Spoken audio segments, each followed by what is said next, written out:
সত্যি জল বেরিয়ে গেল, মনে হচ্ছিল দুদিন পর যেন কোথায় এত আপনজন আমায় ছেড়ে চলে গেল, আমি আবার কবে ওনার সঙ্গ পাবো। তারা এক একটা ভাবে আসেন, তারা ঈশ্বরের দূত। তিনি যে এবারে এক অভিনব লীলা করেছেন, তার সঙ্গ না করলে বোঝা যায় না, আচার্য সঙ্গ না করলে বোঝা যায় না। আপনারা প্রতিপদ থেকে দীক্ষা গ্রহণ করেছেন, যতক্ষণ না দীক্ষা নেওয়ার পর সেটা যজনশীল হবেন, কিচ্ছু বুঝতে পারবেন না। যজনশীল না হলে তার যে রস, তার যে সুগন্ধ, সেটা পাওয়া যায় না। আমরা ভালো খাবার বর্তমান বাজার থেকে কিনে নিয়ে এসে আলমারিতে ভরে রেখে দিলাম, কি ফ্রিজে ভরে রেখে দিলাম, কি কোনো লাভ হবে? টেস্ট বোঝা যাবে না, পেটটা ভরবে?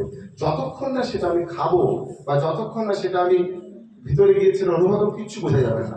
একটা সুগন্ধ ফুল নিয়ে এসে আলমারির মধ্যে ভরে রেখে দিলেন, লাভ নেই, যতক্ষণ সেটা বের করে না নাকের মধ্যে শুকলে বোঝা যায় না।